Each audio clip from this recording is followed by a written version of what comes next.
بسم الله الرحمن الرحيم. الحمد لله رب العالمين، والصلاة والسلام على سيد الأنبياء والمرسلين وعلى آله وأصحابه وأهل بيته وذرياته أجمعين، والعاقبة للمتقين. قال الله تبارك وتعالى في كلامه المجيد والفرقان الحميد: بسم الله الرحمن الرحيم. سبحان الذي أسرى بعبده ليلا من المسجد الحرام إلى المسجد الأقصى الذي باركنا حوله لنريه من آياتنا إنه هو السميع البصير. صدق الله العظيم وصدق رسوله النبي الكريم. مولاي صل وسلم دائما أبدا على حبيبك خير الخلق كلهم. رب اشرح لي صدري ويسر لي أمري واحلل عقدة من لساني يفقهوا قولي. تمام حضرات ایک مرتبہ محبت سے درود پاک پڑھیے. اللہم صلی علی سیدنا مولانا محمد معدن الجود والکرم وآلہ وبارک وسلم صلاة وسلاما علیک یا سیدی یا رسول اللہ وعلی آلک واصحابک یا نور اللہ. معزز حاضرین کرام، یہ ماہ رجب المرجب ہے اور اس مہینے کی 27 تاریخ کو اللہ تبارک و تعالی نے اپنے فضل و کرم سے اپنے حبیب لبیب صلی اللہ تعالی علیہ وآلہ وسلم کو معراج کی سعادت عطا فرمائی. اور معراج رسول کریم علیہ الصلاۃ والتسلیم کا ایسا عظیم معجزہ ہے کہ آپ سے پہلے کسی کو نہیں عطا فرمایا گیا، اور ایسا حیرت انگیز معجزہ ہے جو قیامت تک آنے والی تمام انسانیت کو حیران کرتا رہے گا. اللہ تبارک و تعالیٰ کی رفعتوں کا احساس دلاتا رہے گا، نبی علیہ الصلوۃ والسلام کی کمال کی طرف اشارہ کرتا رہے گا. معراج کیا ہے؟ ویسے تو یہ میم عین را الف جیم یہ 5 الفاظ ہیں، اور معراج کا لفظی معنی زینہ ہے، سیڑھی ہے، یا اوپر چڑھنے کا آلہ ہے. لیکن اس سے کیا مراد ہے؟ عام طور پر نبی علیہ الصلوۃ والسلام کے مکہ معظمہ سے آسمانوں اور لامکان تک، اور لامکان سے پھر مکہ معظمہ تشریف لے آنے کے تمام سفر کو معراج کہا جاتا ہے. مگر حقیقتاً یہ 3 اسٹیپس ہیں. وہ 3 اسٹیپس قرآن میں مختلف مقامات پہ بیان ہوئے. پہلا اسٹیپ اسرا ہے، دوسرا اسٹیپ اعراج ہے، اور تیسرا اسٹیپ معراج ہے. پہلا درجہ اسرا کا ہے، اور اسرا کا مطلب ہوتا ہے کہ رات میں سفر کرنا. یہ سورہ بنی اسرائیل میں اللہ تبارک و تعالیٰ نے اس کو ذکر فرمایا، جیسا کہ آیت طیبہ کی میں نے تلاوت کی، جس میں اللہ نے ارشاد فرمایا کہ سبحان الذی، پاک ہے وہ ذات، اسرا بعبدہ، جو لے گیا اپنے بندے کو، لیلاً، رات کے تھوڑے سے حصے میں. کیونکہ لیلاً کا جو لفظ آ رہا ہے ویسے رات کہتے ہیں، لیکن یہاں پہ تنوین آ رہی ہے نکرہ ہونے کی وجہ سے، رات کے بعض حصہ مراد ہے. من المسجد الحرام، مسجد حرام سے، یعنی پاک وہ ذات جو اپنے بندے کو رات کے تھوڑے سے حصے میں لے گیا مسجد حرام سے، الی المسجد الاقصی، اس مسجد جو کہ دور والی ہے، یا لفظی معنی ہے، یا مسجد اقصی تک لے گیا، یعنی بیت المقدس تک لے گیا، یہ اللہ نے ذکر فرمایا۔ اور مسجد اقصی کے بارے میں فرماتا ہے الذی بارکنا حولہ، یہ وہ مسجد ہے کہ جس کے ارد گرد ہم نے برکتیں رکھی ہوئی ہیں۔ اب معراج کا مقصد کیا تھا؟ اس مقصد کو بیان کرتے ہوئے اللہ تعالیٰ فرماتا ہے لِنُرِيَهُ مِنْ آیاتنا، تاکہ ہم اپنے حبیب صلی اللہ علیہ وسلم کو اپنی نشانیاں دکھائیں۔ تو معراج کا مقصد یہ کہ نبی علیہ السلام کو اپنی قدرت کی نشانیاں دکھانی تھی۔ فرمایا اِنَّهُ هُوَ السَّمِيعُ الْبَصِيرُ، بے شک وہ بہت سننے والا ہے اور بہت دیکھنے والا ہے۔ تو اب یہ اللہ تعالیٰ بھی مراد ہے اس آیت میں، اور بعض مفسرین نے لکھا کہ یہ نبی علیہ السلام کی طرف ضمیر جا رہی ہے کہ اللہ کے نبی اللہ کے فضل سے سننے والے بھی ہیں اور دیکھنے والے بھی ہیں، کہ اللہ نے جو سنایا وہ سن لیا، اللہ نے جو دکھایا وہ دیکھ لیا۔ تو اس میں، اس سفر میں جو ذکر کیا گیا، اس آیت میں جو ذکر کیا گیا ہے وہ مسجد حرام سے لے کر مسجد اقصی تک کا ذکر کیا گیا۔ تو اس سفر کو اسرا کہتے ہیں، اسرا کہتے ہیں۔ اور یہاں پر کیوں لے جایا گیا؟ بے شمار حکمتیں ہیں، لیکن علماء فرماتے ہیں کہ آسمانوں کے دروازے مسجد اقصی کے اوپر ہیں، وہاں سے آسمانوں سے فرشتوں کا نزول و خروج ہوتا ہے، تو اس مقام پہ لے جایا گیا۔ ایک حکمت یہ بھی ہے، اور پھر دوسری حکمتیں بھی ہیں اس میں، وہ بھی چند ایک ذکر کر دیں گے انشاءاللہ تبارک و تعالیٰ۔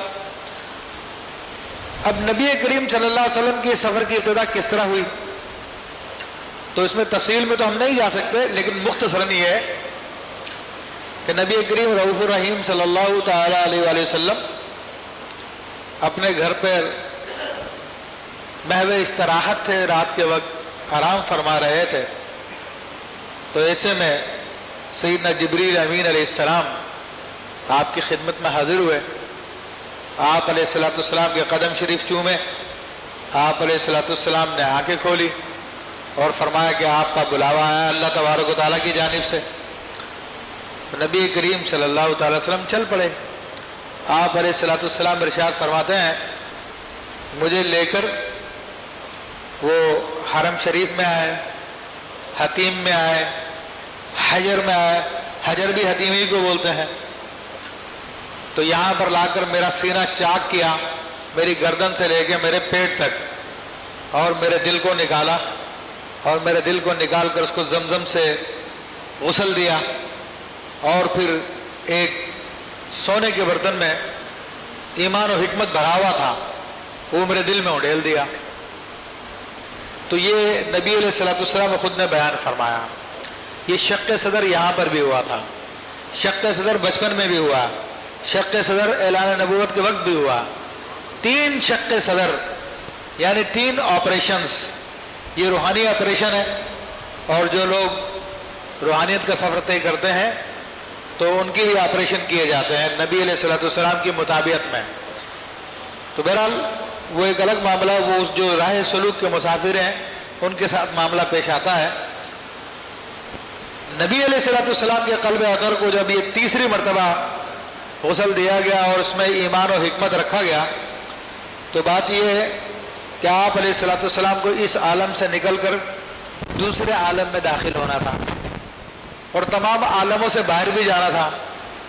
تو آدمی جس مقام میں داخل ہوتا ہے اس مقام کے اعتبار سے اپنا ڈریس بھی تیار کرتا ہے، اس اعتبار سے اپنے اندر صلاحیت بھی پیدا کرتا ہے۔ تو یہ آپ کے جسد بشری کو، جو آپ کا جسم انسانی تھا، اس کو تیار کرنا تھا اس سفر کے لیے جس سفر کے لیے آپ کو جانا تھا۔ تو جس طرح انسان پانی میں جاتا تو پیراکی کا لباس پہنتا ہے، اس کے لیے آکسیجن ہوتی ہے، مختلف چیزیں ہوتی ہیں، تو یہ ظاہری معاملات ہیں، اور باطنی معاملات پھر اس طرح سے ہوتے ہیں۔ آپ علیہ السلام فرماتے ہیں کہ پھر میرے لیے ایک چوپایا لایا گیا جو گدھے سے اونچا تھا، گھوڑے سے نیچا تھا، یعنی درمیان کا تھا۔ آپ علیہ الصلوۃ والسلام اس چوپائے پہ سوار ہوئے. پھر ڈیٹیل بہت علماء نے بہت لکھا ہے اس بارے میں. چوپایا کہاں سے لایا گیا تھا, جنت سے لایا گیا وہ چوپایا, وہ کون سا چوپایا تھا, کس لیے اس کو چنا گیا. تو بہرحال اس کا نام نبی علیہ الصلوۃ والسلام نے براق فرمایا. براق برق سے نکلا ہے اور یہ مبالغے کا صیغہ ہے. برق کہتے ہیں بجلی کو, اور یہ مبالغہ ہے, بہت تیز بجلی ہے, بہت شدید بجلی ہے. آپ علیہ الصلوۃ والسلام فرماتے ہیں میں اس چوپائے پہ سوار ہوا تو اس کا قدم حد نگاہ تک تھا.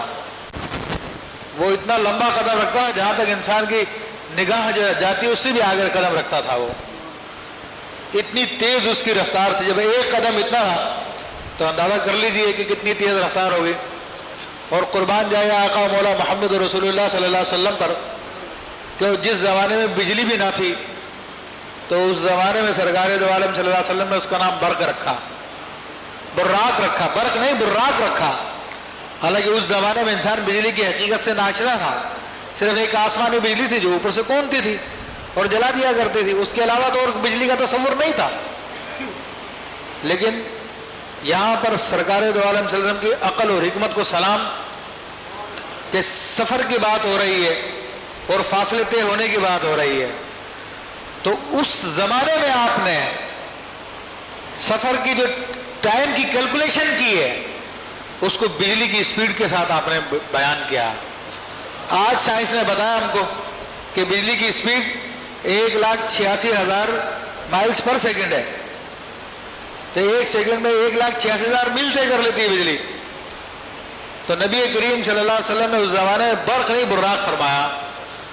تو آپ علیہ الصلوۃ والسلام اس پہ سوار ہو کے بیت المقدس کی طرف روانہ ہوئے تو درمیان میں بڑے مشاہدے ہوئے. لیکن مشاہدوں کو بیان کروں گا تو پھر یہ معراج کا ذکر ہو ہی نہیں پائے گا, اسرا بھی پورا نہیں ہو پائے گا. تو آپ علیہ الصلوۃ والسلام فرماتے ہیں کہ میں چشم زدن میں بیت المقدس پہنچ گیا. بیت المقدس میں پہنچا تو وہاں پہ جبریل امین نے براق کو ایک پتھر میں انگلی ماری, پتھر میں سوراخ کر دیا اور اس کے بعد براق کے لگام کو اس میں باندھ دیا. اور میں مسجد میں داخل ہوا تو وہاں پر تمام انبیاء کرام علیہ السلام جو اب تک اس دنیا میں تشریف لا چکے تھے سب کے سب موجود تھے. جماعت تیار کھڑی تھی, گویا کہ امام کا انتظار ہو رہا تھا. آپ علیہ الصلوۃ والسلام مصلی پہ تشریف لائے. مصلی پہ تشریف لا کر آپ نے سب کو نماز پڑھائی. پہلے سے انتظام تھے, سارے معاملات تھے, سب نے آپ کے پیچھے نماز پڑھی. اور آپ علیہ الصلوۃ والسلام کی تعریف میں سیدنا ابراہیم علیہ السلام نے خطبہ پڑھا باقاعدہ کہ حضور علیہ الصلوۃ والسلام کے نعت بیان کرنا انبیاء کا طریقہ بھی ہے, آپ کی شان بیان کرنا ابو الانبیاء سیدنا ابراہیم علیہ السلام کا بھی طریقہ ہے. بعض لوگ تو بیچارے اسی شک میں رہتے ہیں کہ شرک نہ ہو جائے تو وہ اسی چکر میں پڑھ کے جو حضور کی نعت سے دور ہو گئے ہیں, اللہ نے ان کو محروم کر دیا. لیکن یہ ابو الانبیاء ابراہیم علیہ السلام کا بھی طریقہ ہے.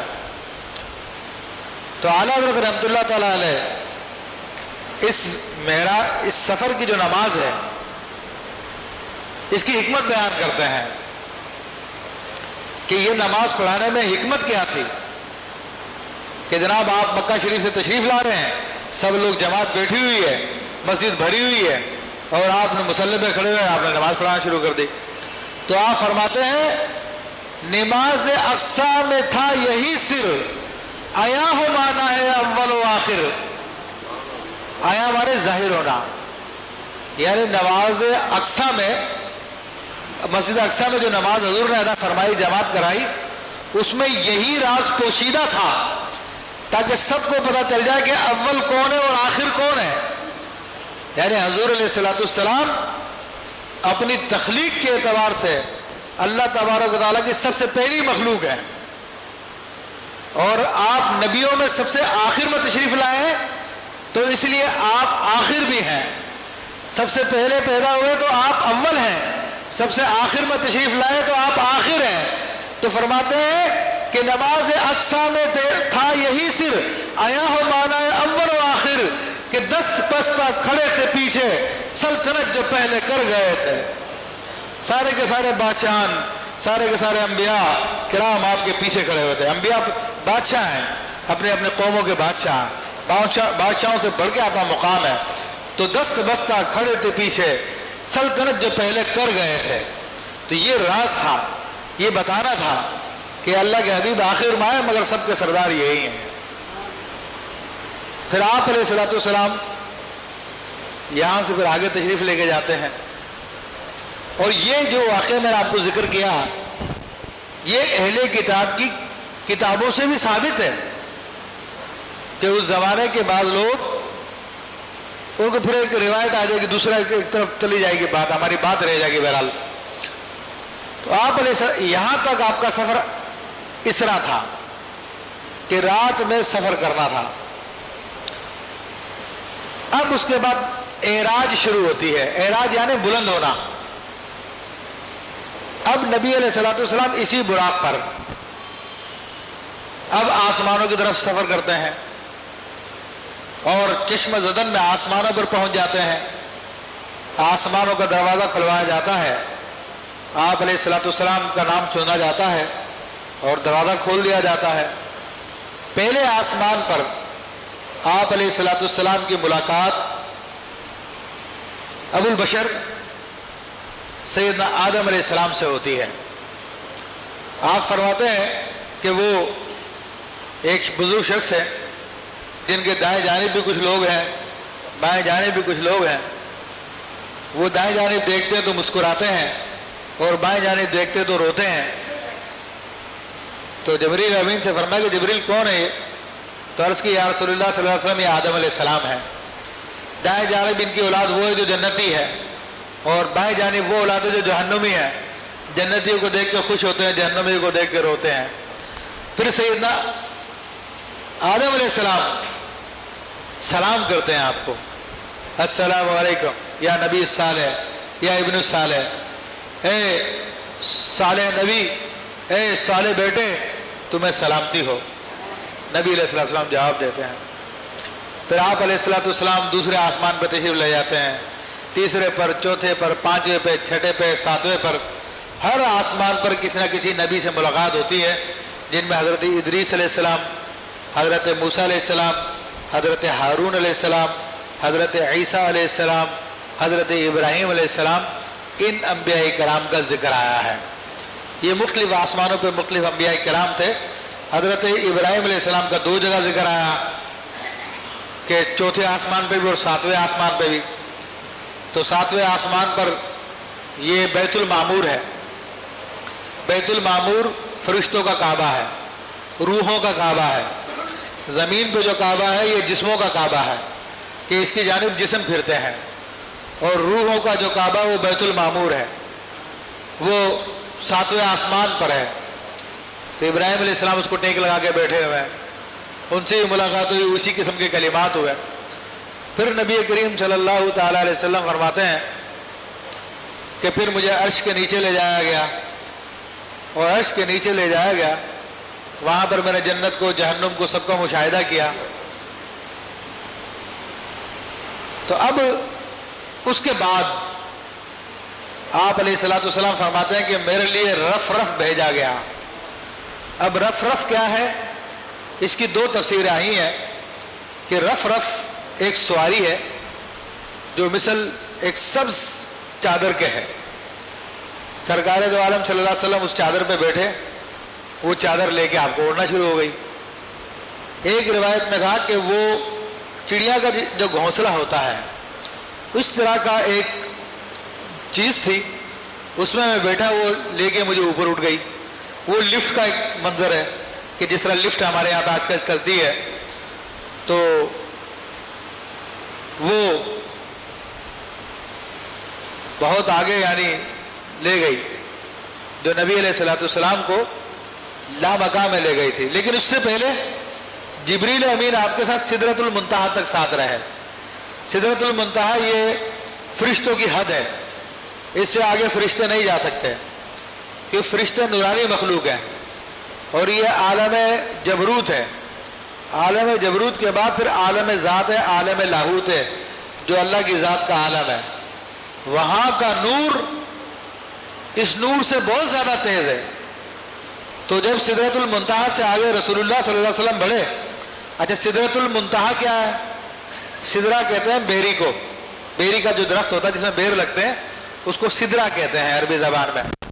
المنتہا یعنی اینڈ، تو وہ آخری بیری ہے جہاں پر فرشتوں کی پہنچ ہے، اور وہ بڑا زبردست درخت ہے. نبی علیہ الصلوۃ والسلام فرماتے ہیں کہ اس کے پتے حجر کے مٹکوں کی طرح بڑے بڑے تھے، اور ہر پتے پر، ہر شاخ پر اللہ کے فرشتے بیٹھے ہوئے تھے جو اللہ تبارک و تعالیٰ کی تسبیحات بیان کر رہے تھے. اور وہاں پہ جو فرشتے بیٹھے ہوئے تھے ٹڈوں کی شکل میں تھے. جو ہمارے یہاں پہ ٹڈا نہیں ہوتا تو یہ سجدے کی حالت میں ہوتا ہر وقت. ٹڈے کی جو حیت ہے وہ سجدے کی ہے. یہ اللہ کی مختلف مخلوق ہے، ان کی مختلف حالتیں ہیں. جو درخت ہیں یہ قیام کی حالت میں، جو ہم نماز میں قیام کرتے ہیں تو اس حالت میں ہوتے ہیں. اور جو رینگنے والے اللہ نے جانور پیدا فرمائے ہیں وہ سجدے کی حالت میں ہے کہ ان کی پیشانی، ان کا سر بھی زمین پہ لگا ہوا ہے. اور جو چوپائے ہیں جو چار پاؤں پہ چلتے ہیں وہ رکوع کی حالت میں ہے. تو یہ اللہ کی بڑی خاص کرم ہے کہ اس نے مختلف مخلوقوں کو ایک ایک ادا عطا فرمائی ہے. کسی کو قیام میں کر دیا تو کسی کو رکوع میں کر دیا تو کسی کو سجدے میں کر دیا. فرشتوں کو بھی یہی عالم ہے. کچھ فرشتے ہمیشہ رکوع میں ہیں، کچھ فرشتے ہمیشہ سجدے میں ہیں، کچھ فرشتے ہمیشہ قیام میں ہیں. مگر یہ حضرت انسان ہے کہ اللہ نے اس کو تینوں حالتیں عطا فرمائی ہے. جب چاہے قیام کرتا ہے، جب چاہے رکوع کرتا ہے، جب چاہے سجدہ کرتا ہے. تو بڑی کرم نوازی ہے اللہ کی. تو بہرحال نبی علیہ الصلوۃ والسلام نے جب سدرۃ المنتہا سے آگے قدم رکھا تو جبریل امین سے فرمایا آؤ جبریل آگے چلو. تو جبریل امین نے عرض کی کہ یا رسول اللہ صلی اللہ تعالی علیہ وآلہ وسلم لو دنوت انملۃ لاحترقت. اے اللہ کے حبیب صلی اللہ علیہ وسلم، اگر میں ایک انگلی کے پورے کے برابر اس سے آگے بڑھوں گا تو اس نور کی وجہ سے میں جل جاؤں گا. اب اندازہ کریں وہ نوریوں کے سردار ہیں، وہ نوری مخلوق ہے. اس نور کے اندر وہ تاب ہے کہ وہ نوریوں کے سردار بھی برداشت نہیں کر سکتے. لیکن یہ محمد رسول اللہ صلی اللہ علیہ وسلم کا نور ہے، یہ آپ علیہ الصلوۃ والسلام کا ظرف ہے کہ اس ذات کے نور کو بھی آپ نے برداشت کیا اور آپ علیہ الصلوۃ والسلام آگے بڑھ گئے.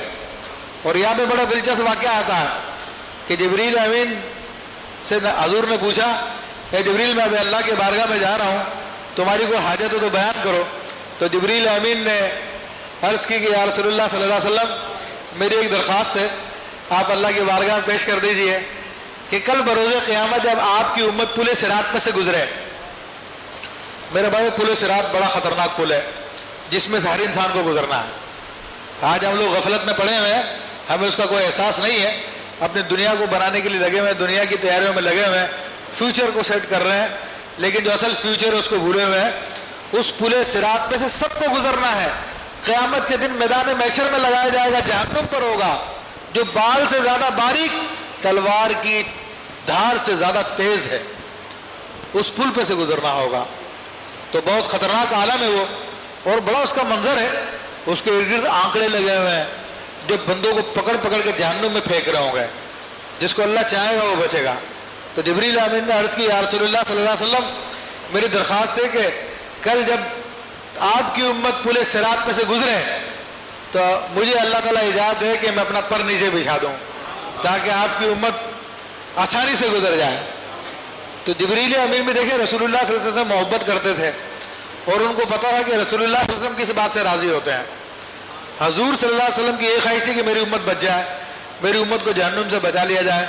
تو انہوں نے تمنا بھی وہ کی جس کا اپنی ذات سے تعلق نہیں ہے، اپنے محبوب کی مرضی سے تعلق ہے. تو آپ نے فرمایا ٹھیک.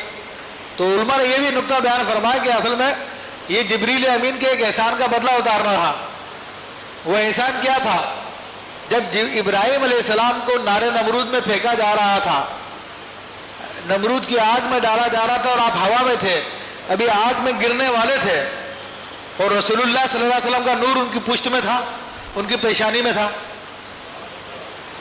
ہوتا تو کچھ بھی نہیں، لیکن پھر بھی جبریل امین آئے اور آ کر کہا ابراہیم علیہ السلام کوئی حاجت ہو مجھے بتاؤ، تمہیں آگ سے بچانا تو میں بچا لوں گا۔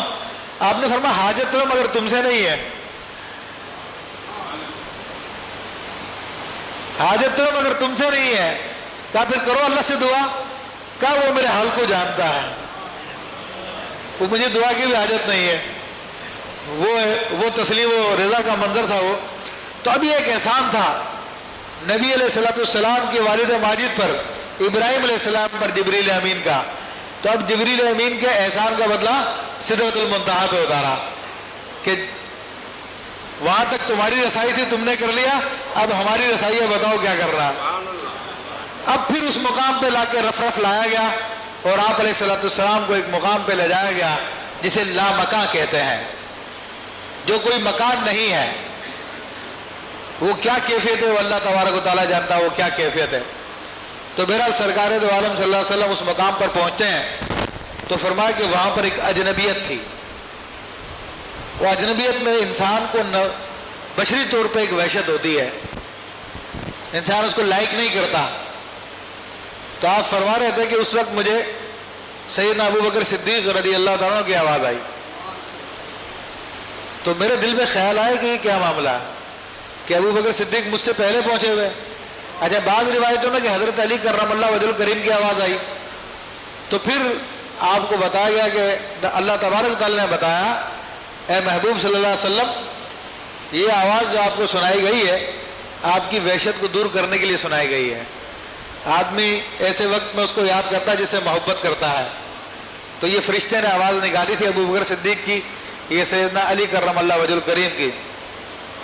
بہرحال پھر سرکار دو عالم صلی اللہ علیہ وسلم اللہ کی بارگاہ میں حاضر ہوئے اور پھر اللہ نے آپ کو قریب کیا، بہت قریب کیا، بہت قریب کیا۔ ثم دنا فتدلی، بہت قریب ہو گئے وہ۔ اب عربی زبان میں ایک محاورہ ہوتا ہے، جب قربت کو بیان کرنا ہوتا ہے بہت زیادہ، تو وہاں پہ ایک محاورہ ہوتا ہے کہ وہ دو کمانوں کو آپس میں ملا دیتے ہیں کہ جس طرح ایک کمانیں ملی ہوئی ہیں اس طرح ہم بھی ملے ہوئے ہیں، یا تو یوں سیدھا ملاتے ہیں یا دونوں کمانوں کو رکھ دیتے ہیں، ایک دائرہ بن جاتا ہے، تو اس کو کہتے ہیں۔ تو اللہ فرماتا فکان قاب قوسین او ادنی، تو نبی علیہ السلام پھر اللہ تبارک و تعالیٰ سے اتنے نزدیک ہو گئے جتنے کہ دو کمانیں آپس میں قریب ہو جاتی ہیں، او ادنی، یہ اس سے بھی زیادہ نزدیک ہو گئے۔ اور نبی علیہ السلام نے اپنے سر اقدس کی آنکھوں سے اپنے رب کی زیارت کی، فرمایا نورانی و نراہو، وہ نورانی تھا میں نے اس کو دیکھا۔ تو یہ مختصر سی میں نے باتیں آپ کے سامنے ذکر کی معراج کی۔ پھر اللہ تبارک و تعالیٰ نے آپ کو سورہ بقرہ کا آخری رکوع بھی عطا فرمایا اور 50 نمازیں بھی عطا فرمائی جب آپ نمازیں لے کر واپس آئے۔ اچھا پوری کیفیت ہے اس کے اندر کہ وہاں پر کیا کیا ہوا، لیکن ٹائم نہیں ہے اتنا، ورنہ نبی علیہ السلام جب اللہ کی بارگاہ میں جب ادھر حاضر ہوئے تو آپ نے کہا التحیات للہ والصلوات والطیبات، واطیات جو ہم پڑھتے ہیں نا تو یہ الفاظ اس وقت سرکار نے بیان کیے تھے۔ التحیات، تمام پاکیزیاں اللہ کے لیے ہیں، والطیبات، والصلوات والطیبات، تو تمام نمازیں بھی اور تمام پاکیزگیاں بھی وہ سب اللہ کے لیے ہیں۔ تو یعنی تحیات سے مراد یعنی زبان سے جو پاکیزگی بیان کی جاتی ہے وہ بھی اللہ کے لیے ہے، جو زبانی عبادت ہے وہ بھی اللہ کے لیے ہے، والصلوات جو جسمانی عبادت ہے وہ بھی اللہ کے لیے ہے، والطیبات اور جو مال کے ذریعے عبادت کی جاتی ہے اللہ کی راہ میں خرچ کر کر وہ بھی سب اللہ کے لیے ہے۔ تو اللہ کیا فرماتا ہے السلام علیک ایھا النبی ورحمۃ اللہ وبرکاتہ۔ اللہ تعالیٰ نے اپنے حبیب علیہ السلام کا سلام نازل فرمایا۔ یہ اس وقت کے مکالمے ہیں، اس وقت کے مکالمے کو ڈائلاگ بولتے ہیں، یہ اس وقت کی گفتگو ہے۔ اللہ نے کہا السلام علیک ایھا النبی ورحمۃ اللہ وبرکاتہ، اے نبی آپ پر سلامتی اور رحمتیں اور برکتیں ہوں۔ اب یہ دیکھیں وہ وقت ہے جہاں پر کوئی کسی کو یاد نہیں رکھتا، وہ کیسا مقام تھا. اور میرے بھائیوں، آپ اپنی قسمت پہ ناز کیجئے کہ اللہ نے کس پیارے نبی کی امت میں ہمیں داخل کر دیا ہے. وہاں پر بھی اللہ کے نبی علیہ الصلوۃ والسلام ہم کو نہیں بھولے. اللہ نے جو سلامتیاں آپ پر نازل کی تھی، جو خاص آپ کے لیے تھی، جو رحمت خاص آپ کے لیے تھی، جو برکت خاص آپ کے لیے تھی، آپ نے اس میں اپنی امت کو بھی شریک کر لیا. تو آپ علیہ الصلوۃ والسلام نے پھر آگر کہا والسلام علی عباد اللہ الصالحین، اور سلامتی ہو اللہ کے صالح بندوں پر. سلام علینا ہم پر بھی، وعلی عباد اللہ الصالحین. تو ہم پر سے مراد سرکار کی ساری امت پر، اور خصوصی سلامتی ہو جو اولیاء اللہ ان پر بھی. تو یہاں پر بھی حضور صلی اللہ علیہ وسلم نے ہم کو یاد رکھا. تو اب یہ کلمات وہاں کر ہیں، لیکن اب امت کے لیے کر دیے ہیں کہ امت ہر نماز میں اپنے حبیب کو سلام پیش کرے. اللہ اکبر. تو اللہ نے 50 نمازوں کا تحفہ عطا فرمایا. سرکار دو عالم صلی اللہ تعالی وسلم جب وہ تحفہ لے کر واپس آئے تو سیدنا موسیٰ علیہ السلام سے ملاقات ہو گئی. اب موسیٰ علیہ السلام وہاں پہ پہنچے ہوئے ہیں، حالانکہ پہلے تیسرے چوتھے آسمان پر تھے، اب 7ویں آسمان پر آ گئے. اب دیکھیے موسیٰ علیہ السلام کی طلب تھی کہ اپنے رب کی زیارت کریں. رب ارنی انظر الیک، رب ارنی انظر الیک قرآن میں آیا، اے رب تو مجھ کو دکھا دے، میں تجھے دیکھوں گا، میں تیری زیارت کروں گا. لیکن اللہ نے جب اپنی تجلی ڈالی کوہ طور پر، خر موسیٰ صاعقہ، تو موسیٰ علیہ السلام اس تجلی کو برداشت نہ کر سکے اور بے ہوش ہو کر زمین پہ تشریف لے آئے. آپ وہاں پر بے ہوش ہو گئے تھے، وہ اللہ کی براہ راست تجلی کو نہیں دیکھ سکے. تو اب موسیٰ علیہ السلام براہ راست تجلی کو تو نہیں دیکھ سکے، لیکن ان آنکھوں کو دیکھنا چاہتے تھے جن آنکھوں نے اس تجلی کو دیکھا. تو پھر نیچے والے آسمان سے اتر کر وہاں پہ 7ویں آسمان پر تشریف لے آئے. اب بار بار دیکھنا چاہتے تھے. تو موسیٰ علیہ السلام نے عرض کی یا رسول اللہ صلی اللہ علیہ وسلم، آپ کو 50 نمازیں ملی ہے، مجھے بھی پہلے ملی تھی، میں تجربہ کر چکا اپنی امت کا، تو آپ جو ہے یہ نمازیں کم کرا لیں، یہ آپ کی امت نہیں کر سکے گی. اب موسیٰ علیہ السلام ہمارے مددگار ہیں اور دنیا سے رخصت فرمانے ہونے کے بعد مدد کی انہوں نے. جو کہتے ہیں کہ لوگ جو مر جائیں وہ مدد نہیں کر سکتے، وہ جھوٹے ہیں. وہ یہ واقعات احادیث کے بتا رہے ہیں کہ اللہ کے انبیاء جو دنیا سے پردہ فرما لیں وہ مدد کر سکتے ہیں. انہی کی مدد ہے جو آج ہم 5 پڑھ رہے ہیں. تو نبی علیہ السلام اللہ کی بارگاہ میں حاضر ہوتے ہیں. اب اللہ تبارک و تعالیٰ بھی اپنے حبیب کو موقع دیتا ہے اور اپنے حبیب کی زیارت کا مشتاق ہے. وہ بھی اپنے حبیب کی بار بار زیارت کرتا ہے، حبیب کو بھی بار بار زیارت کراتا ہے. نبی علیہ السلام حاضر ہوئے، کہا چلو 5 نمازیں میں نے معاف کر دی، 45 پڑھ لینا. حالانکہ اللہ کو تو سب پتا ہے نا ایٹ دا اینڈ کیا ہونا. 5 پڑھنی تھی نا، تو پہلی دفعہ میں کر دیتا 5، چلو میں نے تو 5 کر دی. لیکن دونوں طرف آگ برابر لگی ہوئی ہے، دونوں طرف محبت ہے. یہ اللہ سے محبت کرتا ہے، اللہ ان سے محبت کرتا ہے. اس لیے فرمایا کہ حبیب اللہ ہوں میں اللہ کا محبوب ہوں، میں اللہ ان کے محبوب ہیں صلی اللہ تعالی علیہ وآلہ وسلم. تو بار بار آنے جانے کے بہانے ہیں. پھر آئے 45 نمازیں کروا کے، پھر موسیٰ علیہ السلام کو بھی زیارت کرنی تھی، بار بار کہا اور کم کروائیے. پھر واپس گئے، پھر 5 کم ہو گئی، اب 40 ہو گئی. یہاں تک کہ آتے رہے جاتے رہے، موسیٰ علیہ السلام بار بار بولتے رہے، بار بار زیارت کرتے رہے. وہاں پہ بھی زیارت چل رہی ہے بار بار. ایٹ دا اینڈ 5 نمازیں باقی رکھ گئی. موسیٰ علیہ السلام کہاں سیراب ہوتے ان آنکھوں کو دیکھ کر جنہوں نے رب کی زیارت کی تھی. کہا اور کم کرا لو آپ مجھے شرم آتی ہے کہ اب تو اللہ کا تحفہ ہی ختم ہی ہو جائے گا، اور کم کراتا چلا جاؤں گا. تو میں گویا کہ تحفہ لے کے واپس ہی کر دیا. تو پھر آپ مزید تشریف نہیں لے کے گئے اور 5 نمازیں ہو گئی امت کی. تو 5 نمازیں لے کر آپ واپس تشریف لائے. کیا کیا آپ نے دیکھا وہ بہت تفصیل ہے، بہت لمبی بات ہے. تو اس کے لیے تو الگ سے پروگرام ہونا چاہیے اسپیشل، جس میں صرف 2-2.5 گھنٹے کا پروگرام صرف معراج کی باتیں بیان کی جائے. تو ایسا ہو تاکہ امت کو تعلیم ملے پتہ چلے کہ حضور کی معراج کیا چیز ہے۔ تو آپ علیہ الصلوۃ والسلام پھر زمین پہ تشریف لے آئے۔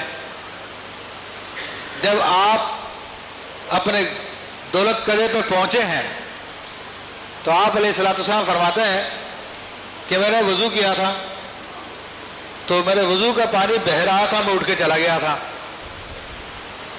دروازہ تھا، دروازہ ڈالا تھا تو اس کی کنڈی ہل رہی تھی،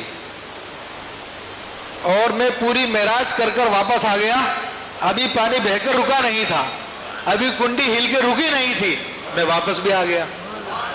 فرمایا لیلم، رات کے تھوڑے سے حصے میں اللہ نے سارے کام کرا دیے۔